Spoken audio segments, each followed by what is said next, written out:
जय हिंद।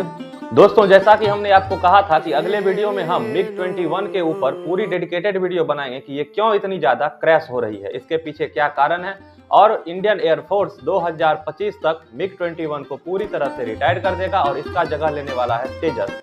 वैसे दोस्तों, तेजस मिराज लेवल की फाइटर जेट है, लेकिन ये जो जगह खाली होगा मिग-21 का, इसको भरेगा एलसीएस तेजस ने। लेकिन हम ये वीडियो मिग-21 के खराबी के ऊपर बना रहे हैं कि क्यों इतनी ज्यादा ये क्रैश कर रही है, इसके पीछे क्या क्या कारण है।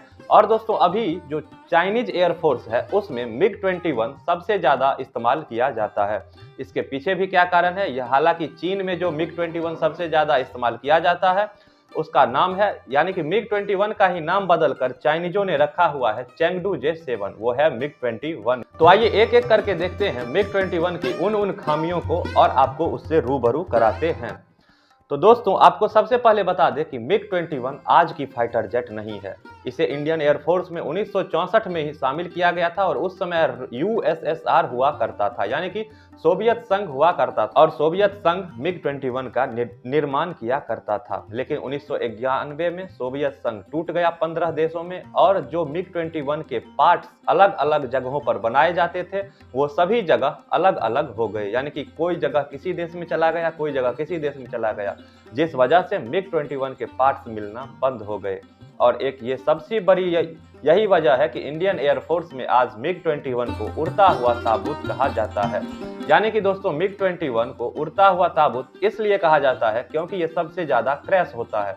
जो भी पायलट इसे उड़ाते हैं उनकी पत्नी को ये विधवा बनाने में एक महत्वपूर्ण भूमिका निभाने वाला फाइटर जेट मिग-21 है। लेकिन दोस्तों, आपको बता दें कि मिग-21 काफी कैपेबल फाइटर जेट भी है। इसने कारगिल युद्ध में अपनी क्षमता को दिखा दिया था, साथ ही इंडियन एयरफोर्स के कई छोटे बड़े मुहिम में इसने बढ़ चढ़कर हिस्सा लिया है।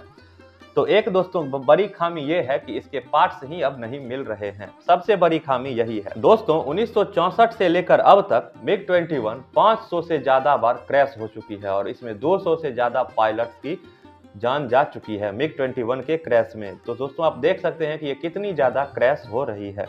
ज्यादातर क्रैश दोस्तों इसका लैंडिंग के वक्त होता है, क्योंकि जब ये लैंड करता है तो ये काफी ज्यादा स्पीड में लैंड करता है।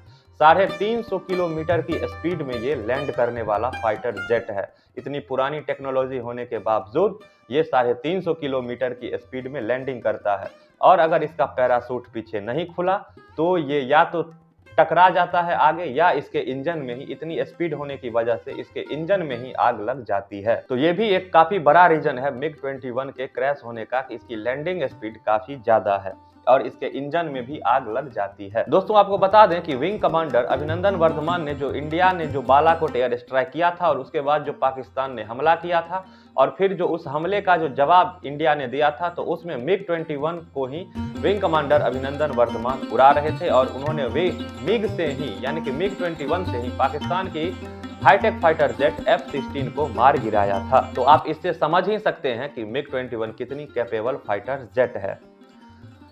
वहीं जो इसकी तीसरी सबसे बड़ी खामी है कि इसके सीट में इजेक्शन लैक है। यानी कि दोस्तों, जब कोई भी फाइटर जेट क्रैश होता है तो बटन दबाने पर पायलट का जो सीट होता है उसे फेंक देता है ऊपर, लेकिन मिग-21 की जो सीट है उसमें लैक होता है, वो थोड़ा समय ले लेता है पायलट को बाहर फेंकने में। और ये भी एक बहुत बड़ा कारण है इजेक्शन लैक। इसकी सीट में पायलट के सीट को इजेक्ट करने में थोड़ा समय लग जाता है और जिस वजह से पायलट की जान चली जाती है मिग-21 के क्रैश होने में। और इन्हीं वजहों से ये सबसे ज्यादा क्रैश होता है और इसी वजह से इसे विडो मेकर कहा जाता है। अगर दोस्तों 1964 में, अब दोस्तों हम बात करते हैं कि भारत से क्या गलती हुई। देखिए दोस्तों, चाइना ने क्या किया।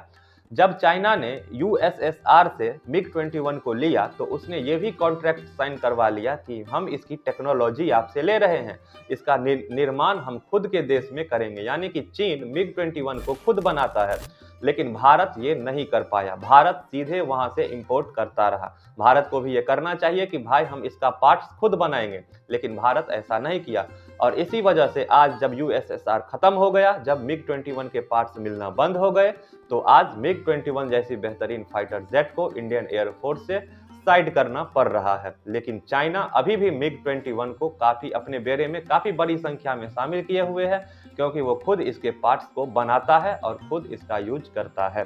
तो ये एक बहुत बड़ी भूल आप कह सकते हैं भारत के तरफ से हुआ था। और जो मिग 21 है, चीन में इसका नाम है चेंगडू J7। तो दोस्तों अगर आप गूगल पे सर्च मारिएगा Chengdu J7 fighter jet in China, तो आपको मिग 21 ही दिखेगा। ये आप देख भी सकते हैं और आप अपने स्क्रीन पर भी देख रहे होंगे। और चाइनीज एयरफोर्स में ये एक बहुत बड़ी संख्या में शामिल है और इसे चाइनीज एयरफोर्स की रीढ़ का हड्डी कहा जाता है, मिग 21 फाइटर जेट को, जिसे इंडियन एयरफोर्स अब रिटायर करने वाली है। तो दोस्तों आपने देखा कि किन किन खामियों की वजह से और कुछ भूलों की वजह से आज मिग 21 फाइटर जेट को इंडियन एयरफोर्स से हटाया जा रहा है। तो दोस्तों आपका इस पर क्या कहना है? साथ ही दोस्तों आप ये भी कमेंट में जरूर बताना कि इंडिया ने जो युद्ध लड़े उसमें मिग 21 का कितना बड़ा योगदान रहा, ये भी हमें आप कमेंट में जरूर बताना। साथ ही दोस्तों अगर आपको ये वीडियो अच्छा लगा तो वीडियो को लाइक जरूर कर देना और इसी तरह के नॉलेजेबल वीडियो पाते रहने के लिए इंडियन एयरफोर्स, इंडियन नेवी और इंडियन आर्मी से रिलेटेड सभी जानकारी, ये कौन कौन से हथियार इस्तेमाल करते हैं, ये सभी पूरे डिटेल में जानने के लिए इस चैनल को सब्सक्राइब जरूर कर लेना। दोस्तों आपका दिन शुभ हो। आपसे मिलते हैं नेक्स्ट वीडियो में। धन्यवाद।